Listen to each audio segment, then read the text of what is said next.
Hey everyone, welcome to our first ever YouTube live webinar, which is going to be an IELTS Speaking Masterclass with renowned expert Don Oliver. My name is Sam Keenan. I'll be hosting tonight, mostly to introduce Don and then ask him some questions in our 15-minute question and answer session that we'll use to close out the webinar. So remember to ask your questions in the YouTube comments if you're tuning in live on YouTube, or in the Zoom comments, or the question and answer section if you're joining us via Zoom. Now, this isn't Don's first time on YouTube. You can find all the videos from our first 2 webinar series on this channel, and we'll be uploading the first 5 videos in our IELTS from start to finish series, which is this series, tomorrow, which you'll be able to find in the exact same playlist that this video is going to sit in after this webinar wraps up. Without further ado, let's pass over to Don to kick us off on the IELTS Speaking Masterclass. Hello and welcome, Don. Thank you very much, Sam. It's a pleasure to be with you again. And as you said, this is one of a series, and we're going to talk about speaking. Now, speaking is something that we all love to do, and I love to do it probably more than most. But there are some very important things to remember when you do the IELTS speaking test. Now, the IELTS speaking test is a friendly occasion, to be honest. The examiner wants you to perform well. They won't necessarily smile very much, but they are willing you to perform well.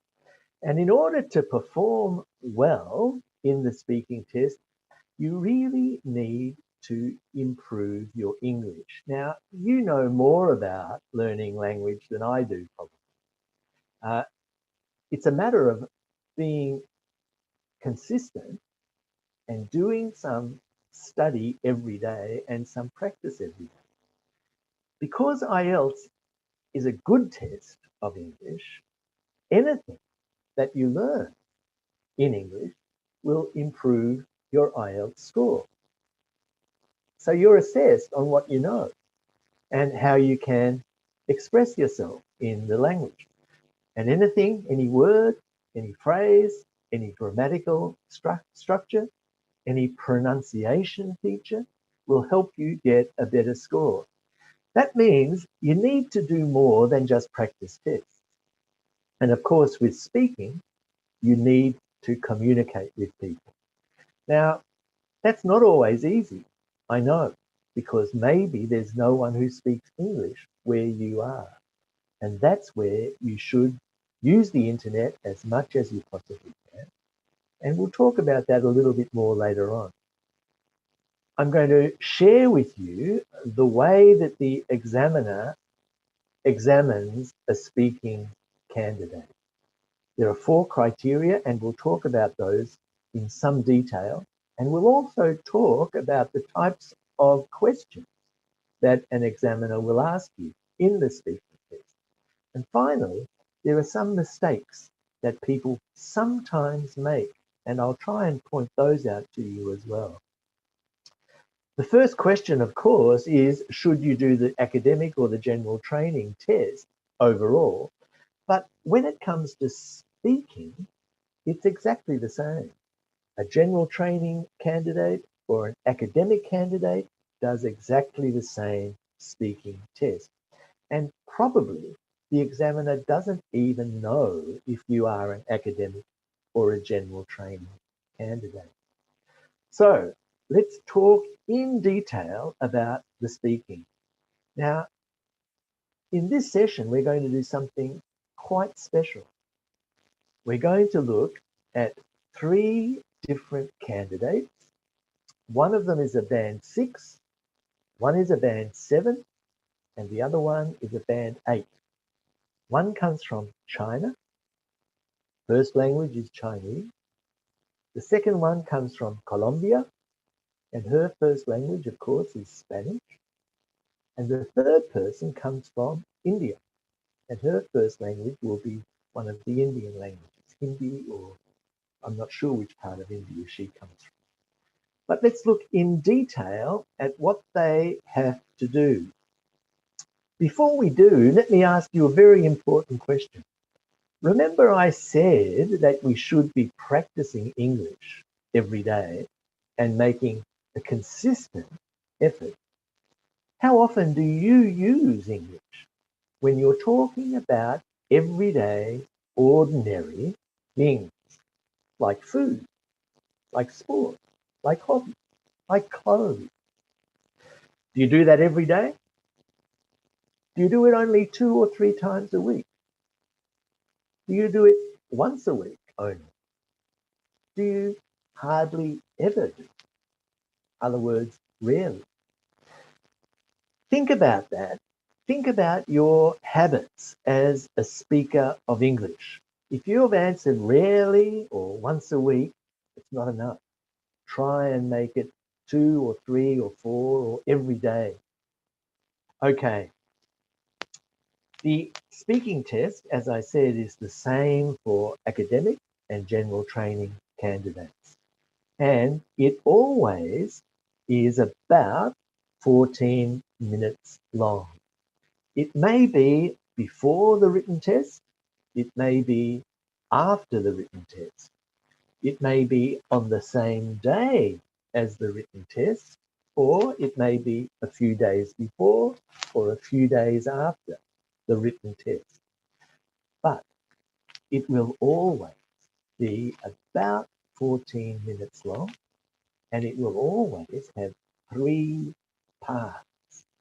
Now, those parts are important because each part has a different purpose. The first part is about simple, everyday, personal topics. They are questions about you. The purpose of this is to cover a range of topics and to begin with something simple before we get on to something more complicated. It's a way of helping you relax.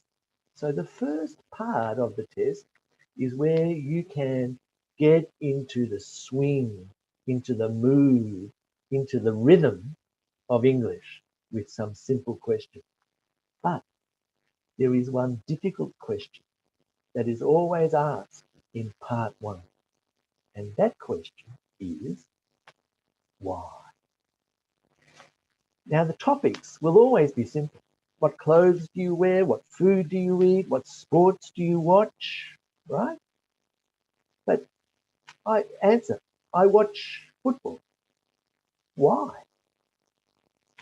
This is a more difficult question. So to prepare for this part of the test, ask yourself the question, why? Why do I like that color? Why do I like that food? Why do I like that sport? Why do I do this hobby? The second part of the test is you speaking for 2 minutes. Now, this is difficult even in your first language. If you have to speak for 2 minutes about a subject in your first language, you will find that difficult. It's more difficult in a second language. But you can help yourself by practicing this every day. Practice speaking about a simple thing, like your laptop, your trip on the bus, your dinner, your house, a person you know, a party you went to. Speak for 2 minutes about a subject like that every day. But before you do, make notes about that subject because you are given 1 minute to make notes. And this is a skill. Making good notes will help you very much in part 2. What are good notes? Good notes are not sentences. They are maybe 10 words. If you're talking about your trip on the bus, right? Where? How much? Where to? Who was on the bus? How long? Etc. The sounds, the smells, etc. Put a word down for each of those things, and you should be able to speak for not just 2 minutes, 10 minutes if you make good notes. Remember, in the speaking test, when the examiner says thank you, stop now. That's good. If you are halfway through a sentence and the examiner says thank you, that's good, because you have spoken at length and the examiner wants to get on to the next part of the test. So don't be worried about that. And finally, the third part of the test is where you're expected to discuss a serious subject, intelligent. And you can use all the vocabulary that you have that is appropriate for that subject. You're given time to think about what you're going to say. The examiner will have a discussion. The examiner will ask you questions. Is that a good thing? Why do you say that? Can you give me an example of it? But would other people agree with you? This is a real discussion like you might have with your university lecturer or your parents or your dear friend about a topic like education or the environment or health, those sorts of topics. Today, we're going to hear 3 different people talking about the same topic. They are all giving their opinion about fame, being famous, the advantages of fame, the disadvantages, the effect that famous people have on other people, the way that famous people are used to sell products, the sort of fame that we have today compared to the fame that existed in the past. It's an interesting topic. We'll hear 3 different people approach these topics in a similar way, but the examiner will ask some questions the same, but other questions different. Okay, that's what the test looks like. Now, let's have a look at how the examiner assesses your performance. I hope that you have access to the public version of the speaking assessment criteria. They look like this, and you'll see that there are 4 columns. Because the examiner does not give you 1 score, the examiner gives you 4 separate scores. The first one is for your fluency. We'll talk about that in a minute. The second one is for your lexical resource, your vocabulary. The third one is for your grammar. And the fourth one, an important one, is for your pronunciation. So what do these things actually mean? Well, they are all 25% of the mark. Your mark for fluency is 1/4 of the mark. Your mark for grammar is 1/4 of the mark. Fluency and coherence means that you can continue to talk. Fluent means it flows. At a band 6, you may hesitate a bit. You may correct yourself a bit. You may pause, and maybe, and especially, you may lose coherence. That is, what you're saying is not always logical, or it's hard to understand. The first person we listened to, Brian, he's a Chinese candidate, he loses coherence a little bit because he speaks a little bit too quickly. He should slow down a bit and think a little bit more and connect his ideas a little bit more logically. The second criterion is lexical resource. Lexical resource means you can use a range of words and you use them appropriately. Brian, our first candidate who gets a 6, has a good lexical resource. His score for this is a 7. But his other scores are 6, which means his overall score is a 6. You don't have to use very unusual words. You have to use natural words. And this means natural combination of words.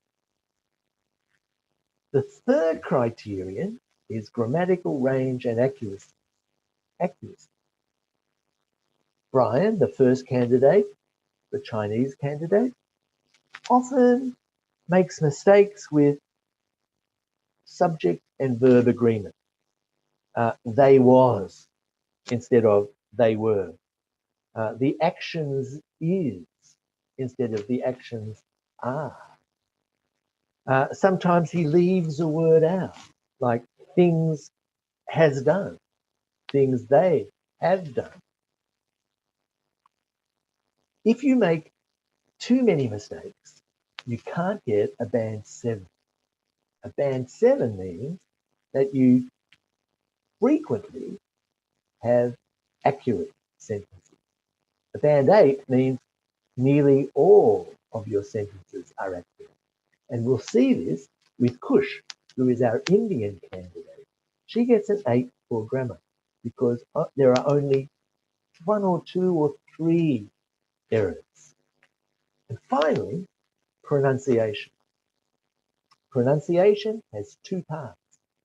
The first is making the sounds of English. A, E, I, O, U, right? But also it's making the music of English. It's using intonation to show meaning, to express what is important and what is not important, to show that you are sure, to show that you are not sure, to ask a question, to make a statement. This is an important thing. Ryan gets a 6, the first candidate, because we understand what he's saying most of the time. But there are many errors in his pronunciation.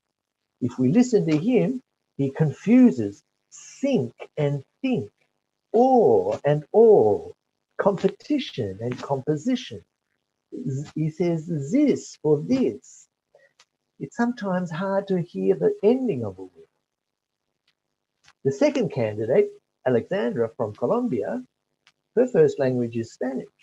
So she knows the sounds of English, except in Spanish, the y is pronounced j, and she makes that mistake. Kush, her pronunciation gets an A, but it's not perfect, and we'll look at some of those things too. Okay, I've told you what we're going to listen to, and now we're going to listen. So the first candidate, as I said, is Brian. He is Chinese, and he gets a 6 for his fluency and coherence. The coherence comes from words like definitely, as we know, for example, as a result. These are good words. He uses them, but he speaks a bit too quick. And sometimes it's not clear what he means. He loses coherence. And that is why he is a 6 and not a 7.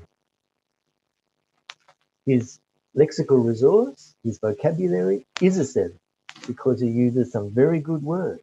Typical example, profit-oriented, distinguish good things and bad things.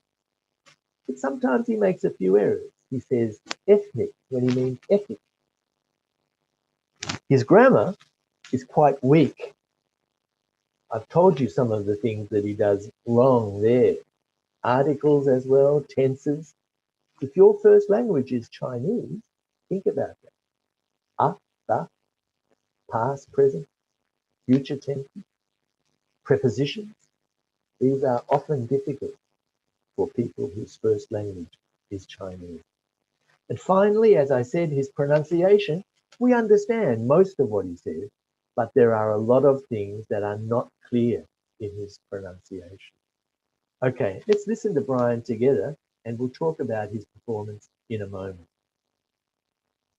Now, we've been talking about a well-known person you Yep. like or admire, and I'd like to discuss with you one or two more general questions related to this. Let's consider, first of all, famous people in your country. Yep. So in China, what kind of people become famous? Politicians, the pop stars, and sports stars. It's similar with the other countries, I think. Is one of those groups more popular than others? It depends, because for like politicians, you have to know them because they appeared all the time on televisions or newspapers. But for some pop stars, because it's especially famous for the young people, because the young people to follow the stars and the new trends. But for sports stars, they mainly become famous during some Olympic games or some competitions. So it really depends. Yeah. What about in the past? Were those same people famous in the past? Politicians, sports stars, and pop stars? I think so, because even I have talked with my parents at their age, and when they was young, they also follow some pop stars and the sports stars, and for the politicians, they change quite often. So yeah, they're also famous. Yeah. And how about the future? Where do you think it's going to go? I think this kind of people will remain famous in the future. This type of people, because we still have lots of new pop stars, sports stars, and some new politicians. But I think some other people will join them as well. For example, nowadays some like entrepreneurs. For example, the founder of the Facebook, he's famous for everyone.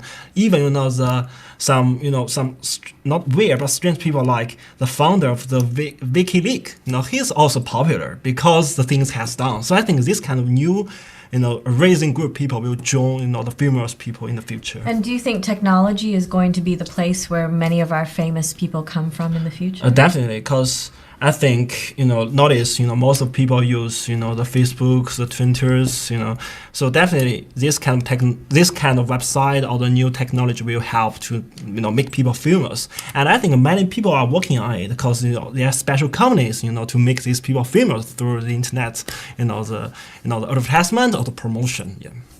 Now let's talk about celebrity culture. Often famous people are used in advertising. Yep. Can you give me some examples of that?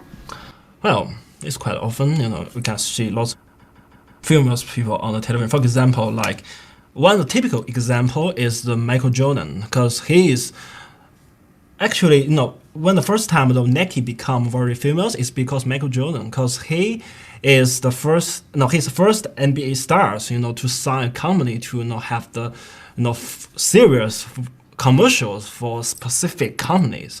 And I think that's a typical example, how the famous people to help the company successful, and also the company use his money to make the stars become more famous. So I think it's, yeah. And that example you're talking about with Michael Jordan, he's a basketball player who was promoting a product that he was personally involved in producing. What about celebrities who endorse products for which they have no personal connection? Yeah, it's quite often because people are profit oriented. Because we can see lots. I think for some makeup production, we can see lots of famous female stars. They just say, okay, this one's so good, it's fantastic. Nobody know whether she has used it or not. Yeah, I think sometimes it depends on This is ethnic choice. Someone they really try it and use it and then say, okay, this one's fine, it's good. So we can rely on it, but some of them just want to get the money. So just do the promotion stuff without really using it or testing it. Now, how about our young people? How might famous people or celebrities have a negative impact on our young people? Well, as we know, some famous people is not that good. I have to say, I cannot say they're immoral, but the actions they have done is really bad. The example for the young kids or the young generation, because some of them once they become the famous, they just try to drugs, stay in the clubs, all day, not all day, but all the night, and I definitely young people sometimes cannot distinguish good things or the bad things. Sometimes they just follow the star's actions. So it makes, some of them just, say, it's pretty cool thing, to try some drug because that star is trying it, or many stars are trying it. Or it's pretty cool, to stay with girls all the time, different girls all the time. Some my, idol, he's doing the same thing. So I think it's pretty bad negative effects on the young people. Well, thank you very much. Thank you. That's the end of the speaking test. Thanks. Now, we've been talking.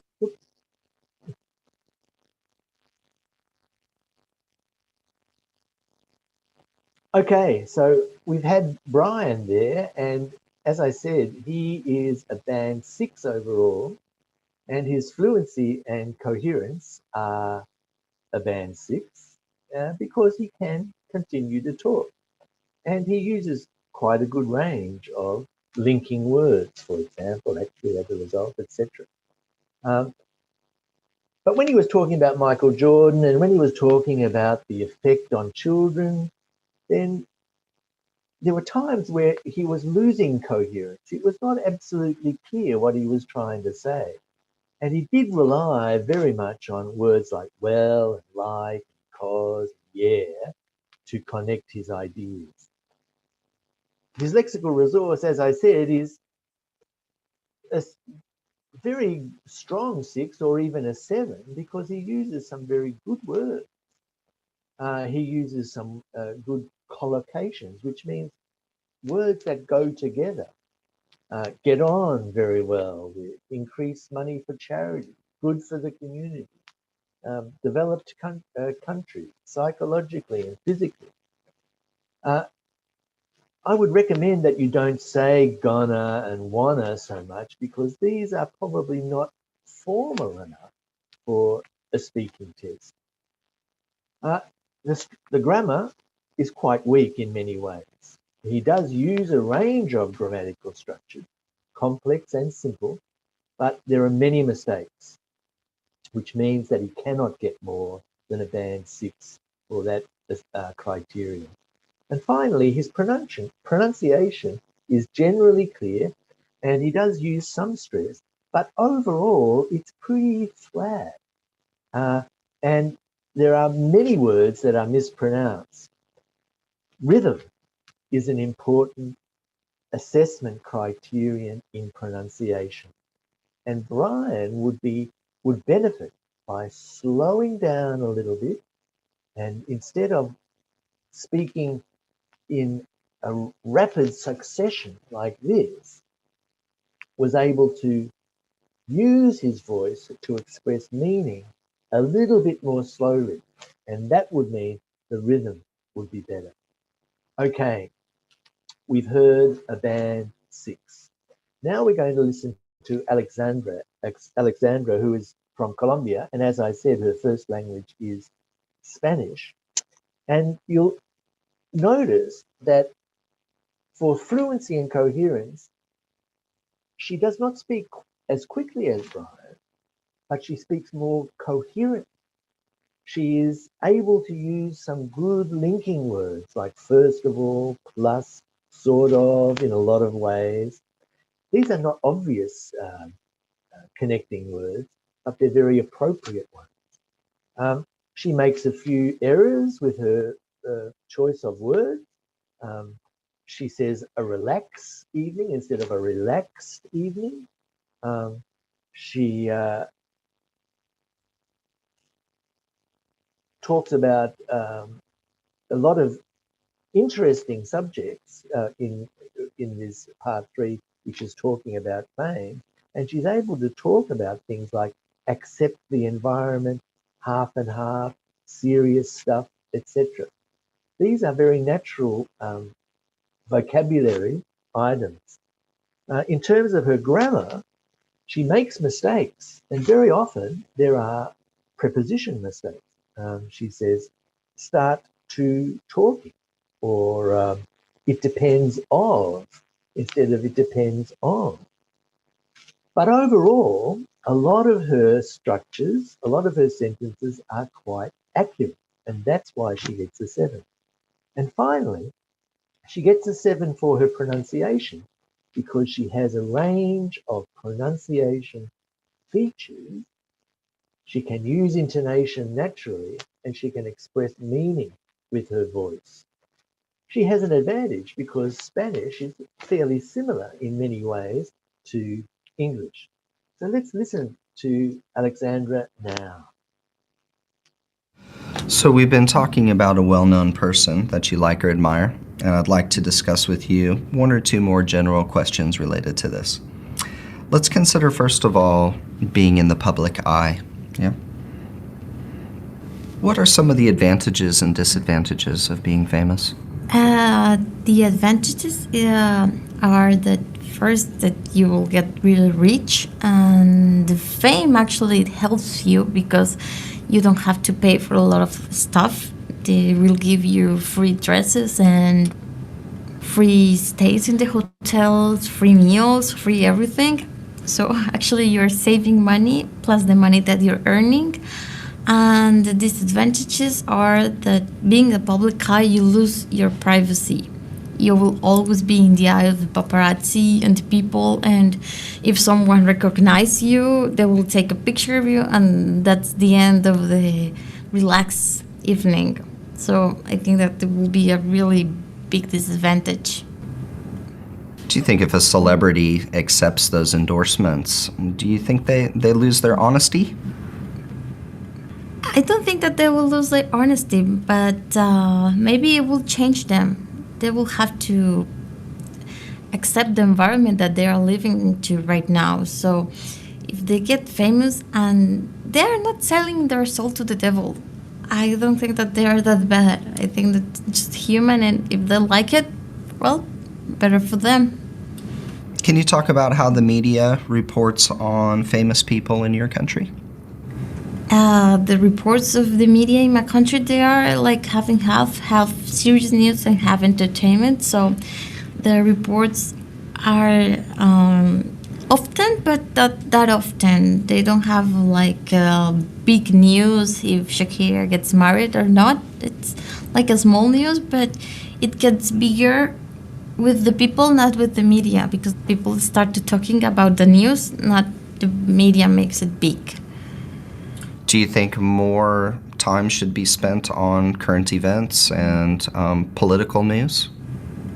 I think so, but I think that we also need a rest from the serious stuff, and we also need entertainment. So it will be a balance, because only bad news is not good for anybody. So I think that half and half it will be better. Why do ordinary people find the lives of celebrities so interesting? I think because if they see somebody that successful and rich failed or getting dumped or in jail, I think that we feel better about ourselves, because we think, okay, we might not be rich, but we are better than them. So I think that's why we like it so much, to see that kind of news. So you think most people want to see that celebrity fail? Maybe, or maybe depends. If you don't like anybody, you will like them fail. But if you really support one person, you will like them to be like really successful. Let's talk about celebrity culture. How does the media use famous people in advertising? In a lot of ways, because if people follows one person, for example, Justin Bieber right now in the Super Bowl, the media will use it and publicists will use him as long as it takes, because if he's famous, the money return will be really high. Do you think people want to buy a product because the celebrity endorses that? It depends of the target, but if it's a smart target, it won't be happen like this. But if it's like a child or teenagers, they will follow anything if their leaders does it. You mentioned Justin Bieber. Are there any negative effects of young people becoming famous? I think that, well, if they see somebody that successful and rich failed or getting dumped or in jail, I think that we all maybe not for the people that follows the famous people, but I think that it will be really bad for that poor guy. It's being famous at that young age. You don't know what is good and what is bad, and they will always turn bad. Thank you very much. This is the end of the speaking test. Okay, so we've seen Alexandra there, and it's clear that her performance is better than Brian's, I think. She speaks more slowly, but she never loses coherence. She's able to use her voice to express meaning, and that helps her pronunciation score as well. So with Alexandra, we see that her fluency and coherence gets a band 7 because she is able to speak at length. She can give an extended answer.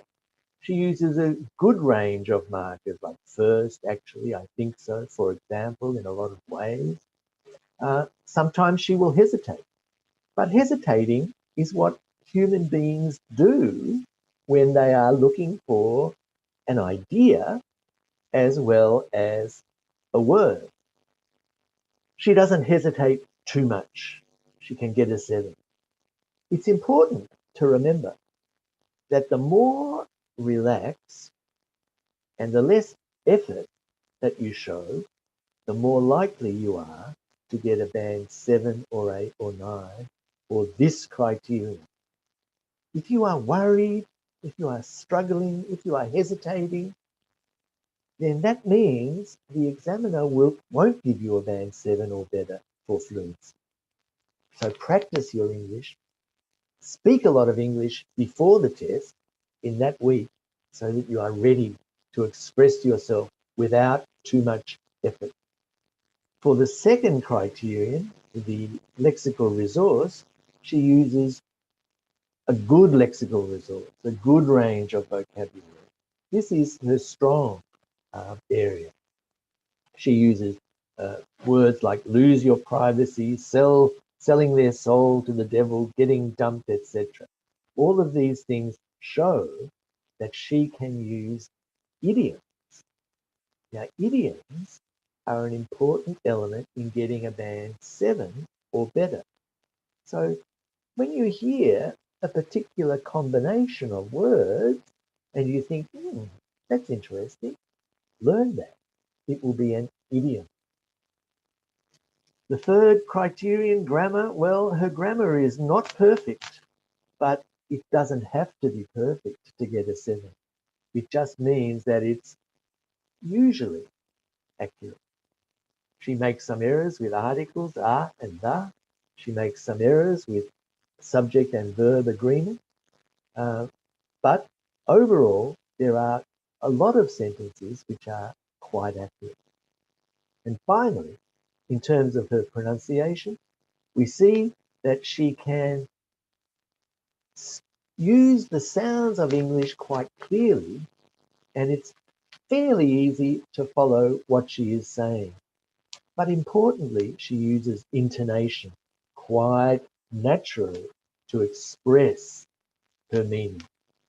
Okay, now we're going to finish with Kush, who is an Indian candidate, and she gets a band 8 for all of those criteria. She's speaking on the same topic, on the same subject of fame, and she is asked some of the same questions as Brian and Alexandra, but some other questions as well, because the examiner, a really nice guy, this examiner too, by the way, follows up with some extra questions to try and extend her opinion and to get her to justify what she is saying. So let's listen to Kush. Now, we've been talking about a well-known person who you like or admire, and I'd like to discuss with you one or two more general questions related to this. Let's consider, first of all, being in the public eye. Famous people are watched by everybody. What are the advantages and disadvantages of that? Okay, the advantages is that a lot of people watching you, so you become famous, and there are a lot of things which you can do correctly and politically right, because there is media watching you, and you can go ahead and pass the message to the media in a right way. The disadvantage is that you have to be diplomatically correct. At times, if there are certain things which are incorrect, still you have to go ahead and do that, which doesn't make sense, because there are a lot of political leaders, they are into corruption back in India, and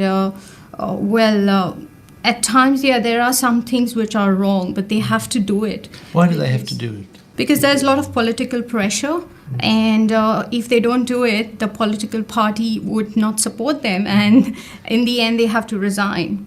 Do you think the media plays a role in that? What is the media's approach to reporting what famous people do? Well, media plays an important role.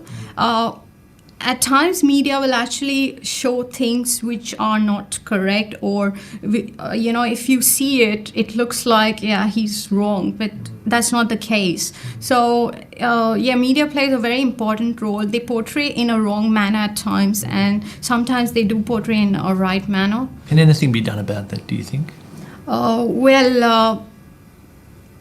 Not really, because in today's world, what has happened is everything is communicated by media, television, news, internet.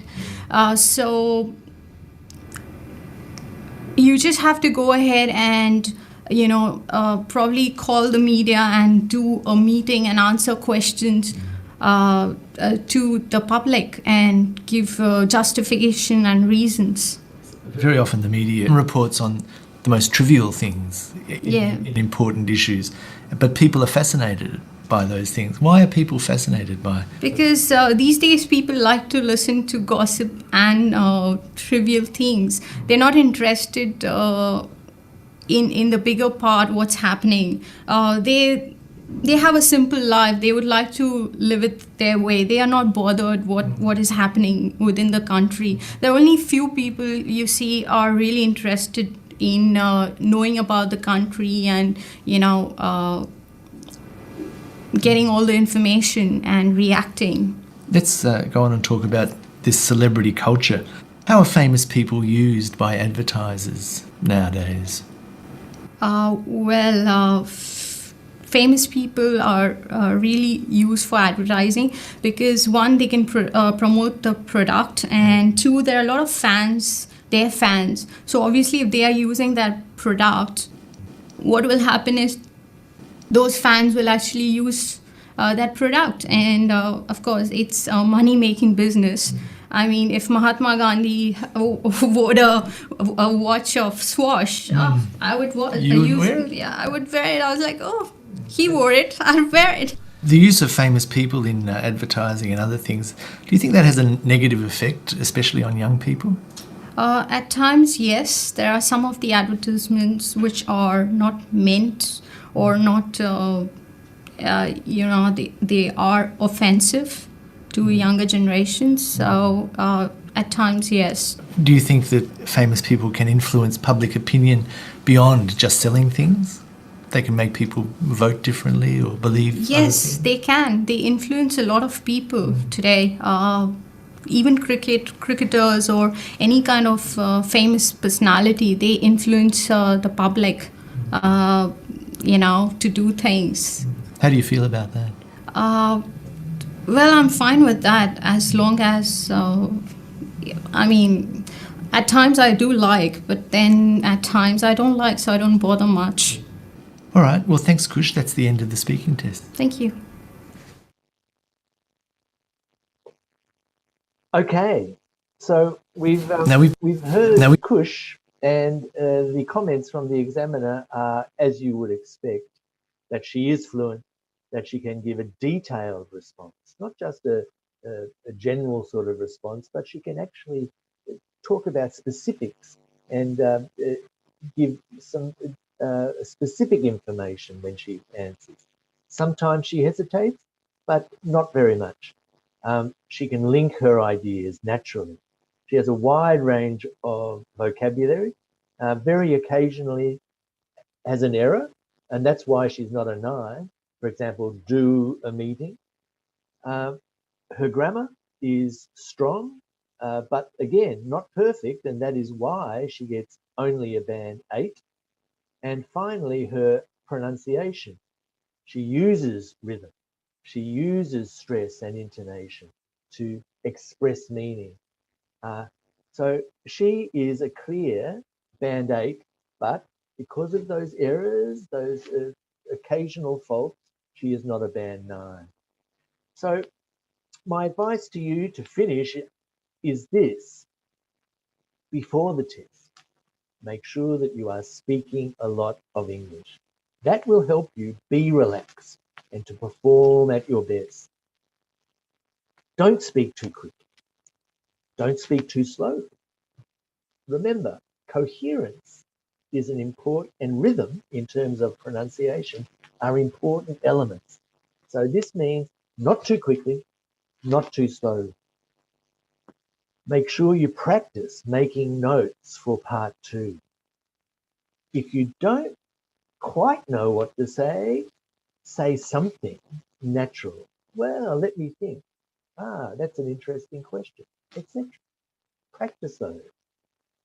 Again, intonation is important for your pronunciation. If you make a mistake, correct it. But if you are correcting mistakes all the time, you won't be fluent and your rhythm will be affected. Also, make it a habit to give detail, to give an example, to give a reason for what you're saying. Make this a habit so that you can do it naturally. For example, in part 3, you might like to say, well, some people think this for these reasons, but I think this for these reasons. Again, if it becomes a habit, then you can do it more naturally. You can rehearse particular topics, but remember, try and sound as natural as you possibly can, because that is an important element in a good performance. Give your opinion, because the examiner wants your opinion. Use phrases like, well, I think, as far as I'm concerned, I believe, for me. And as I said, topics can be practiced. You can read a lot about things like education. You can read a lot about things like health and travel and communication.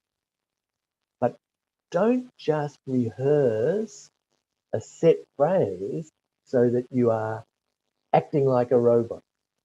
Have these phrases, but adapt them and use them naturally.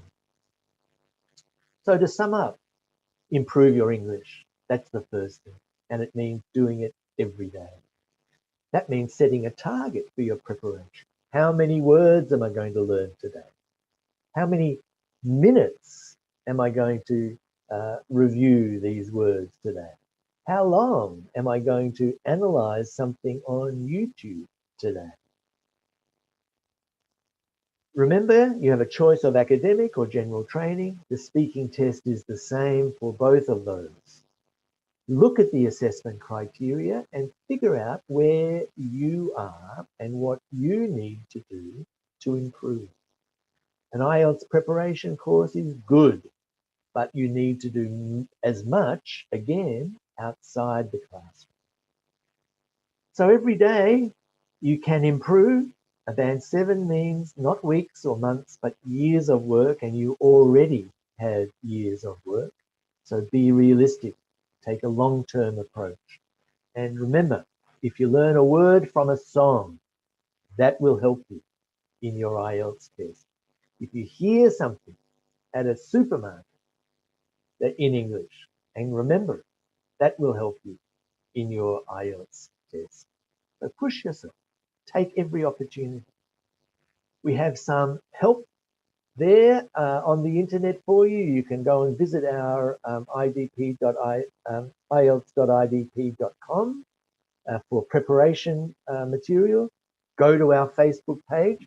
And if we don't get around to answering your questions today, please those questions will be answered on the Facebook page. TikTok, our YouTube channel, lots of things. So please use those resources and always think about how you can improve your English every day. Next week, there is a very special presentation about band score 7 and above. But now, Sam, I think we're ready to answer some questions. We are. All right. Thank you, Don. Once again, you've given both a masterclass in speaking and a masterclass in giving masterclasses, I think. We've had a lot of really good questions, honestly, come in through both Zoom and YouTube. So I'm going to just start asking those now if you're ready. Yes, I am. Sweet. Question 1, should we ever try to copy the examiner's accent? No. You heard there on those 3 examples, there were 2 American accents and 1 Australian accent. You may have an English accent, you may have a Canadian accent. If you try and imitate those things, there's no point. Accent is not important. It's making the sounds of English. Those examiners had different accents, but they were able to make the sounds of English that were understandable. That's all you have to do. Excellent answer. Thank you. Question 2, what is the best strategy to speak on any topic in part 2 for 2 minutes continuously? Well, the first thing to say, Sam, is that the topic is never that difficult. It's always a person, a place, an event, an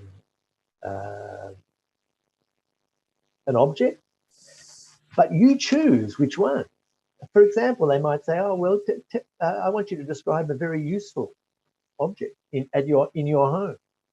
Well, there are many useful objects in your home, so you choose which one. I want you to talk about a person who is famous in your country. There are many people. You choose which one. So that's the first thing. Don't be afraid. And as I said before, you should be able to think of 10 things you can say about any one of those things, person, an event, a place, etc. And if you make good notes, you should be able to speak for 2 minutes about that thing. Genuinely great advice. And that actually almost might answer a question we have later. Thank you, Don. Question 3, what or how is the best order to answer the question, describe yourself? Is this a question where the person who's asking this question, do they think that in the IELTS speaking test you are asked to describe yourself? I think that might be the case, yeah. Well, you're never really asked that question, to my knowledge. You would not be asked to describe yourself in part 1.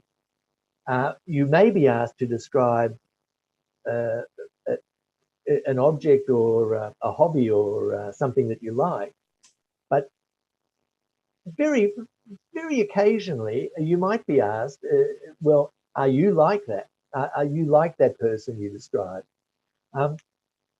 A simple answer would be, no, I'm not, or yes, I am, or I want to be. But it's not a question that you would really have to ever face, okay? Good answer. I think that clarifies it. Question 4, is it okay to take slight pauses like or in between sentences or thoughts? Yes, it is. But if you do it too much, then it will affect your coherence and it will affect your rhythm. This idea of coherence is a difficult one.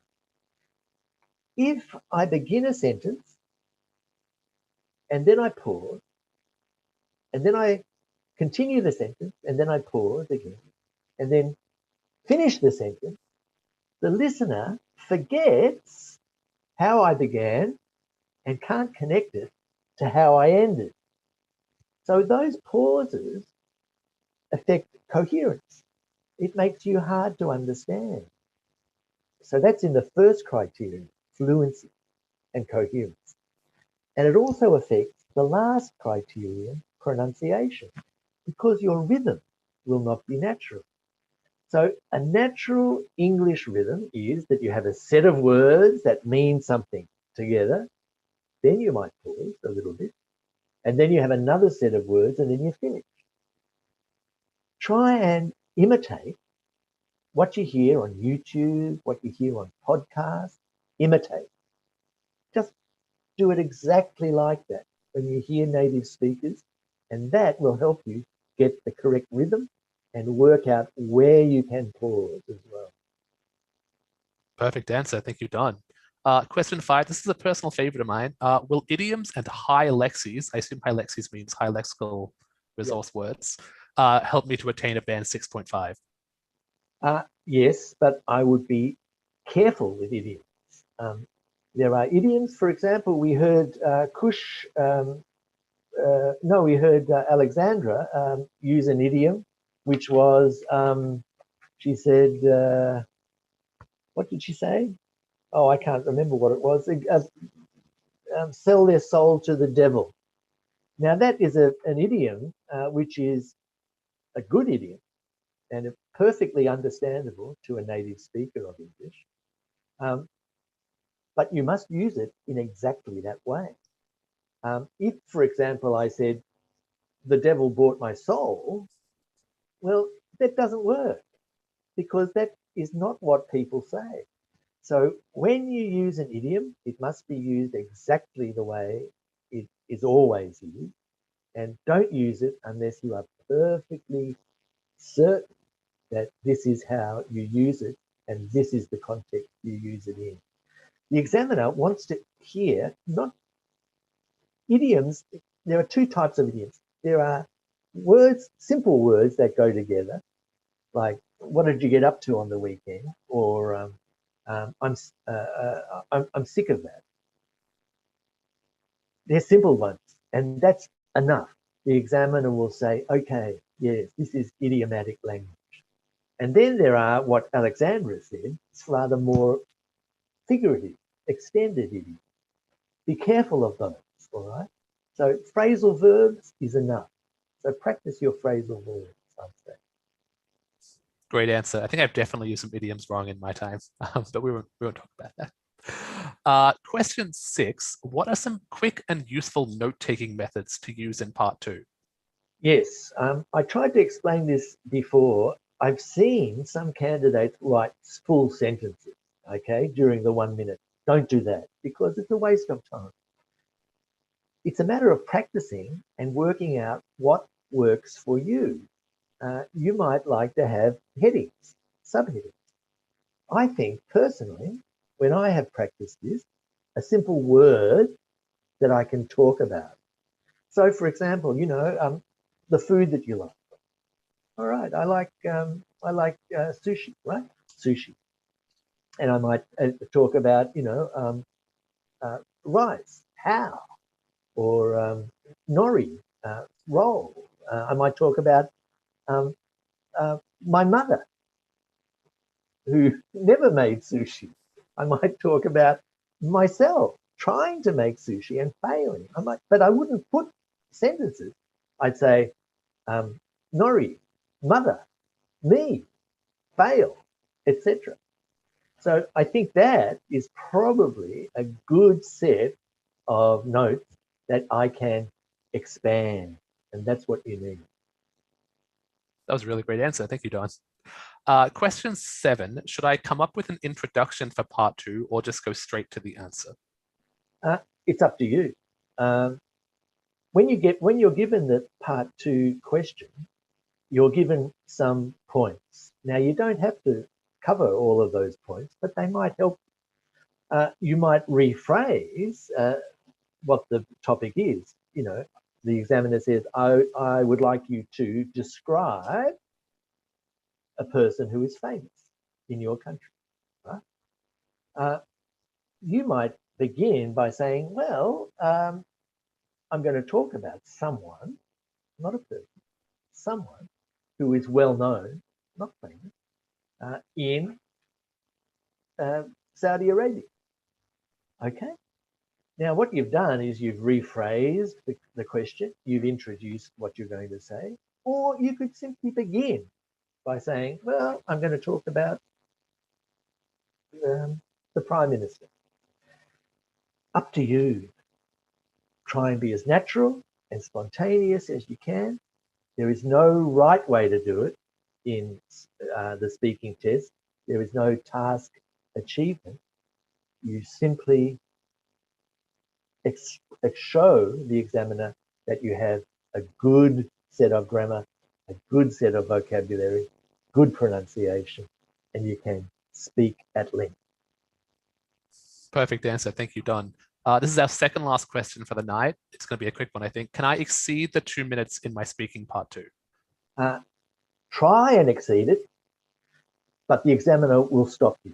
The examiner has to look at his timer, and the examiner is instructed to make sure that part 2 does not go beyond 2 minutes.